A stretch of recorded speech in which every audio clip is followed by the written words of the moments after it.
নমস্কার, আমি সুতপা। সুতপা ট্রাভেল ব্লগে আপনাদের সবাইকে স্বাগত। চলুন আজকের একদিনের ভ্রমণ শুরু করা যাক কলকাতার বাগবাজার স্টেশন থেকে। ট্রেন থেকে নেমে প্রথমে যাব সারদা মায়ের বাড়ি। সেই মতো মাঝের চর লোকাল থেকে নেমে হাঁটতে শুরু করলাম সামনের দিকেই, কিন্তু আশেপাশের দোকানদারেরা বললেন উল্টো দিকে হাঁটলে কম সময়ে পৌঁছে যাব। তাই চলুন গঙ্গার ধার ঘেঁষে প্ল্যাটফর্ম শেষে প্রথমেই চলে আসলাম শ্রী শ্রী সারদা মায়ের ঘাট। হুগলি নদীর পূর্ব তীরে এই ঘাটের আগের নাম ছিল দুর্গাচরণ মুখার্জি ঘাট তথা পাগলা বাবুর ঘাট। মা সারদা তার শেষ জীবনকালে যে 11টি বছর কলকাতার বাড়িতে থাকতেন, তাতে তিনি প্রতিদিনই এই ঘাটে আসতেন স্নান করতে। তাই ঘাটের নামকরণ মায়ের নামানুসারেই।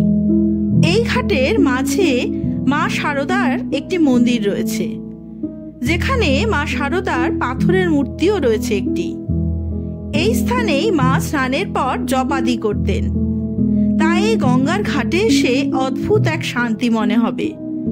যদিও 2005 সালে 150 বছর স্বামী বিবেকানন্দের জন্মতিথি বর্ষপূর্তি উপলক্ষে এই ঘাট সম্পূর্ণ সংস্কার হয় ও তা এত সুন্দর রূপ নেয়। গঙ্গার ধার থেকে হেঁটে রেল লাইন পেরিয়ে রাস্তায় ওঠার আগেই রয়েছে শ্রী শ্রী সারদা মায়ের ঘাট লেখা এই তোরণ। সত্যি অপূর্ব। চলুন তাহলে এখান থেকে সোজা হাঁটা পথে এখন যাব মায়ের বাড়ি। আমার আজকের সারাদিনের ভ্রমণ সঙ্গী আমার দুই বান্ধবী। না, আগে চলো, বন্ধ হয়ে যাবে মন্দির।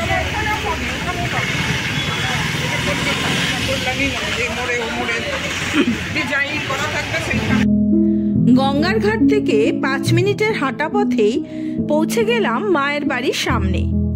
নির্দিষ্ট সময় পর্যন্ত মায়ের দর্শন পাওয়া যায়, সেই কারণেই এত তাড়াহুড়ো করছি। মাতৃদর্শনের সময় সকাল 6টা থেকে 11টা আর বিকেল 4টে থেকে রাত 8টা পর্যন্ত। মায়ের বাড়ির প্রবেশ করা মাত্রই পেলাম আন্তরিক আপ্যায়ন। আমাদের সকলকেই মা সম্বোধনে ভিতরে প্রবেশ করতে বললেন। তারপর জুতো নির্দিষ্ট জুতো রাখার র্যাকে রেখে প্রথমেই মায়ের দর্শন করে আসতে বললেন ওপর তলাতে। চলুন তাহলে যাওয়া যাক ওপর তলায়। ঢুকতেই ডান দিকে সিঁড়ি বেয়ে ওপরে উঠেই ধ্যান ঘর। সারদা মায়ের শয্যা কক্ষের মায়ের ছবির সামনেই বসে আছেন অনেকেই জপ করার জন্য। সারদা দেবী ছিলেন 19 শতকের বিশিষ্ট বাঙালি হিন্দু ধর্মগুরু রামকৃষ্ণ পরমহংসের পত্নী ও সাধন সঙ্গিনী এবং রামকৃষ্ণ মঠ ও মিশনের সংঘজননী। ভক্তগণ তাকে শ্রী শ্রী মা নামে অভিহিত করে থাকেন। শ্রী রামকৃষ্ণের শিষ্যগণ তাকে আপন জননীর আসনেই বসাতেন। গুরুর প্রয়াণের পর উপদেশ ও উৎসাহ লাভের আশায় ছুটে আসতেন মায়ের কাছেই। সামান্য গ্রাম্য নারীর জীবন অতিবাহিত করলেও তিনি তার জীবনকালে ও পরবর্তীকালে ভক্তদের কাছে মহাশক্তির অবতার রূপেই পূজিত হন। 1909 থেকে 1920 সাল পর্যন্ত 11 বছর মা এই বাড়িতেই থাকতেন। মায়ের কৃপা আর আশীর্বাদ ছড়িয়ে রয়েছে এই বাড়ির আনাচে কানাচে। কলকাতায় মায়ের কোনো নিজস্ব বাড়ি ছিল না। 1906 সালে এই বাড়িটির জন্য শরৎ মহারাজ জমি কেনেন। প্রথমে এখানে টালির ঘরে উদ্বোধন পত্রিকার অফিস ঘর তৈরি হয়েছিল। পরে এই দোতলা বাড়িটি উদ্বোধনের স্থায়ী অফিস হয়েছিল 1908 সালে। আর 1909 সালের 22শে মে মা এই বাড়িতে পদার্পণ করেন। মায়ের ঘরের ডান দিকে রয়েছে ঠাকুরের সিংহাসন। মায়ের ঘরের পাশের ঘরটি হলো শারদানন্দ মহারাজের ঘর, যিনি মায়ের জীবিতকালে মায়ের দেখাশোনা করতেন। আজও প্রতিটি ঘরকেই মন্দির সমান পূজা করা হয়। চলুন তাহলে, ওপর তলাতে মাতৃদর্শন করা হয়ে গিয়েছে, এবার নিচের তলাতে যাওয়া যাক। এখান থেকেই দুপুরের ভোগের কুপন সংগ্রহ করতে হবে। নিচের তলাতে বসে থাকা দূরে ওই রুমে স্বামীজির কাছ থেকে বিনামূল্যেই ভোগের কুপন সংগ্রহ করলাম। যদিও মায়ের জন্য নিয়ে আসা প্রসাদ, ফুল, দক্ষিণা সবকিছুই দান বক্সে দিতে হয়েছে। মায়ের বাড়িতে একটি রেয়াজ আছে। মা যেহেতু খালি মুখে কাউকেই ফেরাতেন না, তাই বাড়িতে ভক্তেরা এলে খালি মুখে ফেরানো হয় না। তবে প্রসাদের কুপন সংগ্রহের নির্দিষ্ট সময়সীমা রয়েছে, সকাল 9:30 থেকে 10:30 পর্যন্ত। তার মধ্যে এসে কুপন নিয়ে আপনাকে 11:30টার মধ্যে আবার মায়ের বাড়ির ভিতরে উপস্থিত হতে হবে।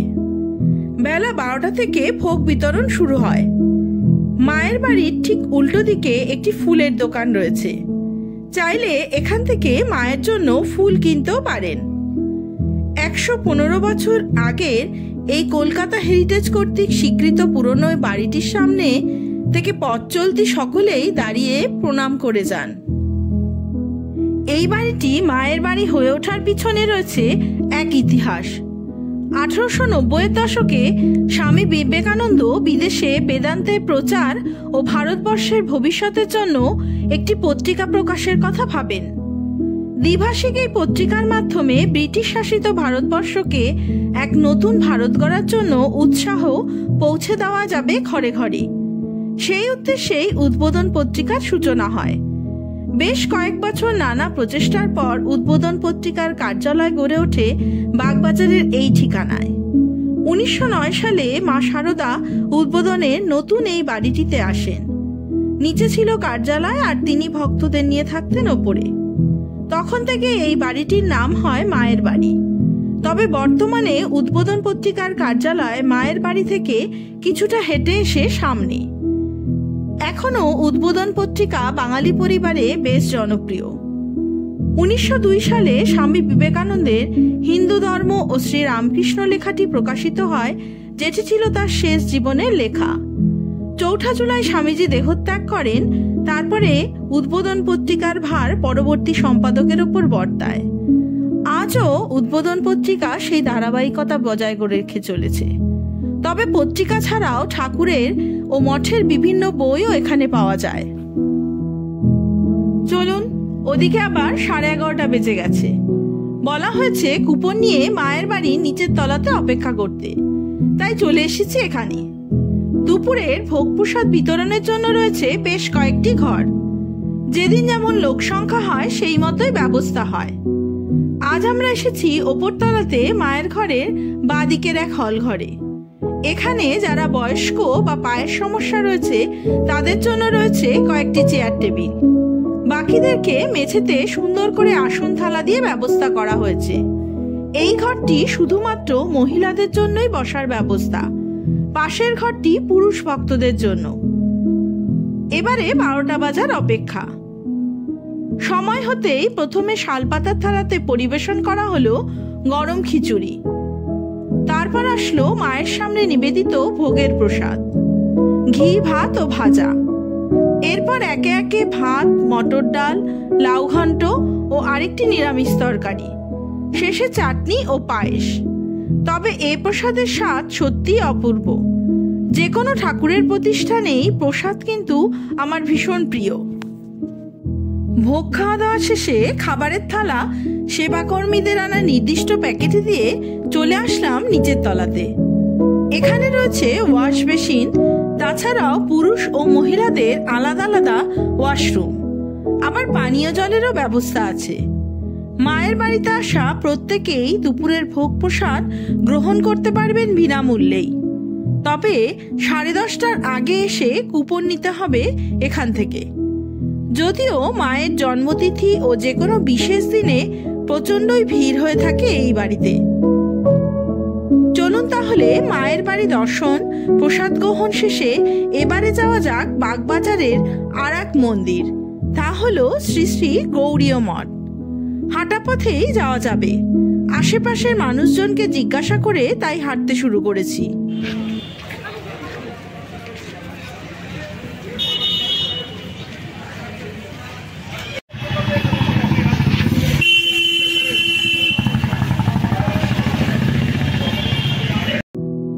মায়ের বাড়ি থেকে 5 মিনিট হেঁটে মেন রাস্তায় এসে গিরিশ মঞ্চ পার করে উল্টো দিকে শ্রী চৈতন্য দ্বার লেখা তোরণ, এটি হলো গৈরীয় মঠের প্রবেশপথ। চলুন তাহলে যাওয়া যাক আরেক ধর্মীয় স্থান দর্শনে।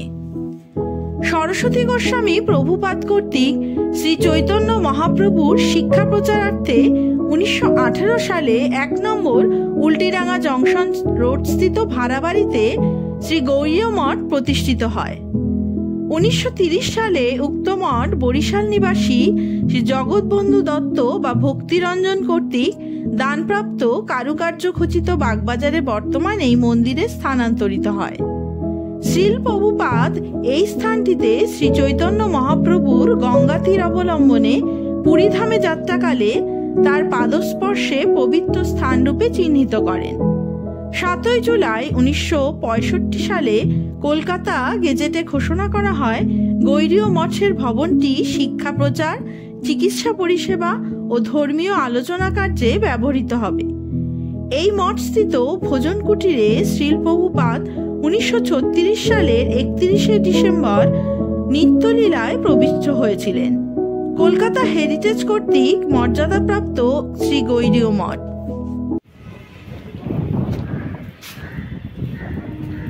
কি বন্ধ হয়ে গেছে?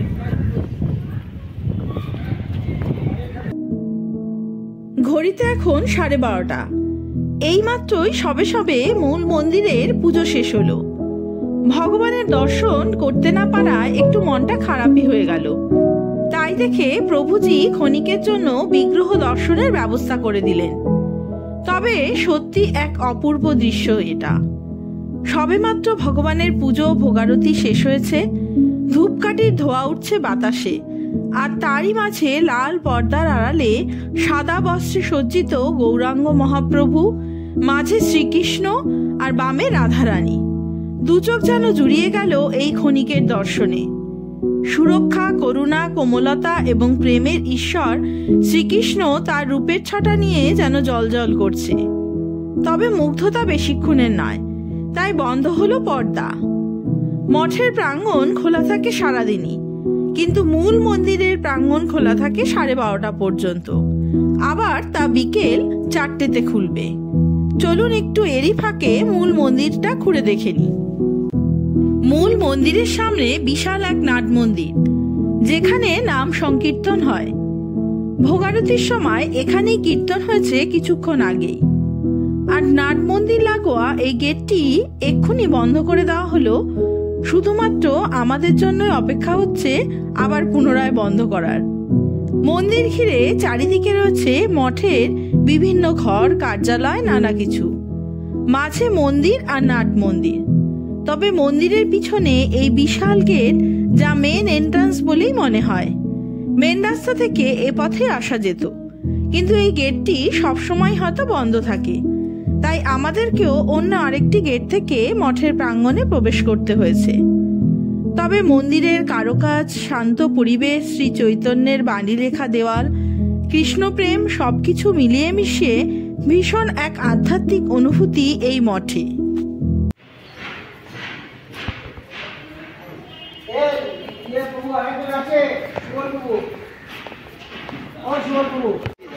ভোগের কুপন কোথায় কাটা হয়?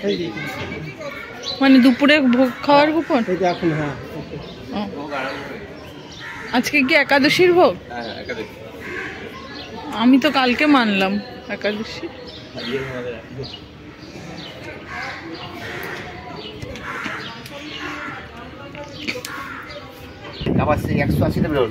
কত কত কত দাদা? কত? 50 টাকা করে। হ্যাঁ,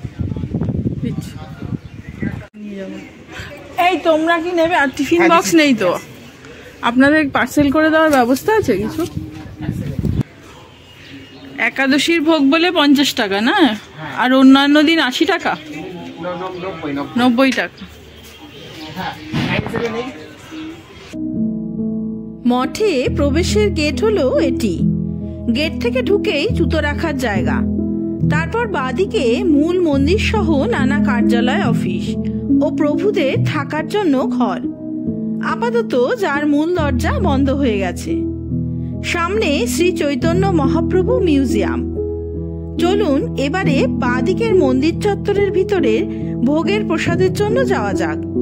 আমরা যেহেতু মায়ের বাড়িতেই দুপুরের ভোগ প্রসাদ গ্রহণ করেছি, তাই এখানের একটি কুপনের প্রসাদ নিয়ে যাওয়ার জন্য নিজেরাই ব্যবস্থা করে নিলাম। আমি নিজেই বৈষ্ণব ধর্মে দীক্ষিত, তাই প্রসাদের প্রতি একটু দুর্বলতা আছেই। অন্যান্য বাকি ভক্তেরা এখানে বসেই প্রসাদ গ্রহণ করছেন। আজ একাদশীর প্রসাদ গ্রহণ। রস টাইপের পরে যাবে, খেয়ে নেবে তো। সুতপা একা কেন খাবে? তিনজনেই খাবে, পেট তো লোড হয়ে আছে। তিনজনেই প্রসাদ হিসাবে খেয়ে নেবো একটু পরে। ভোগে ওই অনুকল্প ছিল, আর কি ছিল আমি তো খাইনি, নিয়ে এসছি। অনুকল্প ছিল, ফল প্রসাদ ছিল, আর হচ্ছে পানি ফলের আটার পায়েস ছিল। ওটা পায়েস ছিল। আসো মাঝে মাঝে এখানে আসো। আমি রোজই আসি, কাছাকাছি বাড়ি না? মূল গেট থেকে ঢুকে মন্দির প্রাঙ্গণের গেটটি এই মুহূর্তে বন্ধ থাকায় আমরা অপেক্ষা করছি ডান দিকের তুলসী মঞ্চ প্রাঙ্গণে। এই প্রাঙ্গণের এক পাশে তুলসী মঞ্চ, অন্যদিকে বাবা মহেশ্বরের মঞ্চ। অনেকেই স্নান সেরে জল ঢালতে এসেছেন এখানে।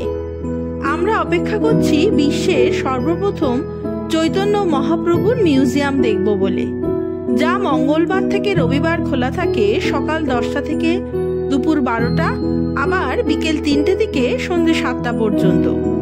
মঙ্গলবার যদিও বন্ধ থাকে পুরো দিনই। গ্রন্থাগারের পাশে রিসেপশন কাউন্টার থেকে টিকিট কাটতে হতো। টিকিট মূল্য 50 টাকা ও চৈতন্য মহাপ্রভুর জীবন কাহিনী অবলম্বনে মুভি শো এর টিকিট মূল্য 30 টাকা। যদিও 3টে বাজতে এখনো অনেক দেরি, জানি না আমাদের দেখা হবে কিনা। মঠ সম্পর্কে একটু বলুন। হরে কৃষ্ণ। বাগবাজার অবস্থিত শ্রী গৌরীয় মঠ। গৌরীয় মঠে আপনাদের সকলকে স্বাগত জানাই। জগৎগুরু ভক্তি সিদ্ধান্ত সরস্বতী গোস্বামী প্রভুপাদ তিনি 1918 সালে গৌরীয় মঠ প্রতিষ্ঠা করেছেন। এই যে আপনারা এই মঠে এসেছেন, এই মঠটি 100 বছরের উপর এর সময় হয়ে গেছে।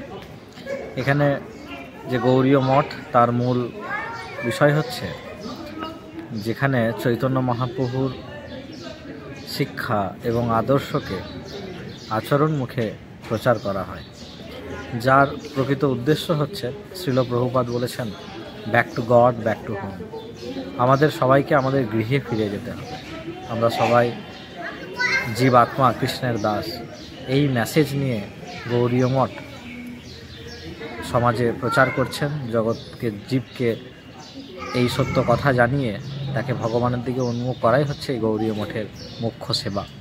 এখানে আপনারা দেখতে পারবেন 3 ঠাকুর, মহাপ্রভু, শ্রীকৃষ্ণ এবং শ্রী রাধা ঠাকুরানী।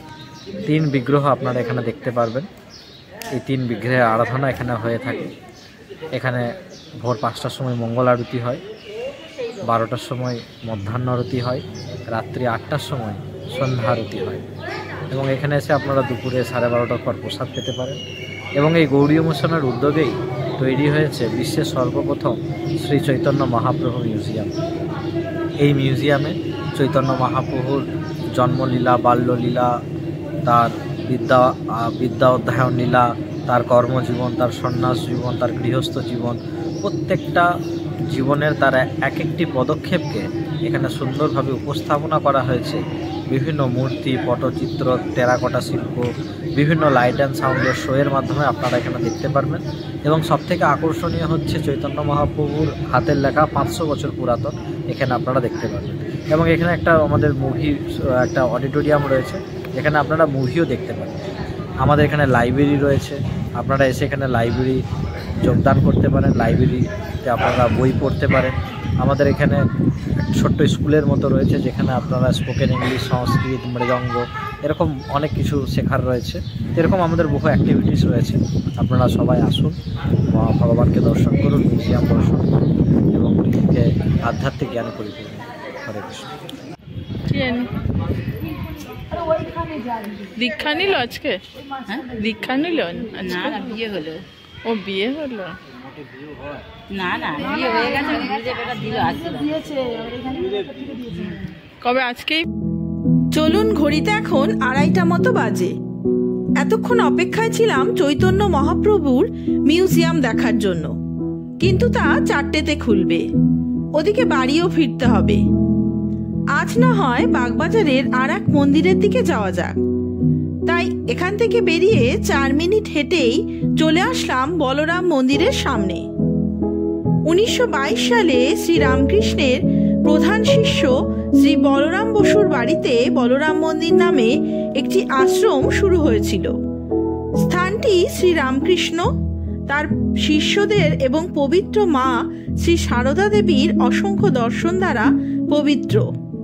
এখানেই স্বামী বিবেকানন্দ 1 মে 1897 সালে রামকৃষ্ণ মিশন অ্যাসোসিয়েশনের উদ্বোধন করেন। বলরাম মন্দিরকে 2002 সালে রামকৃষ্ণ মঠের একটি শাখা করা হয়, কিন্তু এই মুহূর্তে এই মন্দিরটিও বন্ধ। এটি আবার খুলবে বিকেল 4টেতে। বলরাম মন্দিরের ঠিক উল্টো দিকে গিরিশ ভবন। বাংলা থিয়েটারের বিখ্যাত ব্যক্তিত্ব গিরিশ ঘোষের বাড়িটি চলমান রাস্তার ঠিক মাঝে, যা আপনার দৃষ্টি আকর্ষণ করবেই। প্রতিভাবান গিরিশ ঘোষ রামকৃষ্ণ পরমহংসের সাথে দেখা করার আগে একজন নাস্তিক ছিলেন। রামকৃষ্ণ তার জীবনে আসার পর তার জীবন বদলে গিয়েছিল এবং তিনি রামকৃষ্ণের শিষ্য হয়েছিলেন। রাস্তা পার করে ওপারে গেলে আবার সিস্টার নিবেদিতা বা ভগিনী নিবেদিতার বাড়ি। 16 নম্বর বোসপাড়া লেনের এই বাড়িটিতে ভগিনী নিবেদিতা ভারতবর্ষে এসে 1898-এর নভেম্বর মাস থেকে বসবাস করা শুরু করেন। তার বালিকা বিদ্যালয়টি এখানেই প্রতিষ্ঠিত হয়েছিল। অনেক ইতিহাসের সাক্ষী এই বাড়িটিতে 2013 সালে জরাজীর্ণ বাড়িটি পশ্চিমবঙ্গ সরকার অধিগ্রহণ করে রামকৃষ্ণ সারদা মিশন দক্ষিণেশ্বরের হাতে তুলে দেন। 1টা থেকে 5টা, শুক্র শনি আর রবি, বাদ বাকি দিন দেখা যায় না। এবারে 240 বাস ধরে শিয়ালদা স্টেশন, তারপর সেখান থেকে ট্রেনে বাড়ি ফেরা। আজ তবে এই পর্যন্তই থাক। আপনাদের সাথে দেখা হবে নতুন আর একটা ব্লগ নিয়ে, নতুন আর এক জায়গায়। ততদিন সবাই সুস্থ থাকবেন, ভালো থাকবেন। নমস্কার।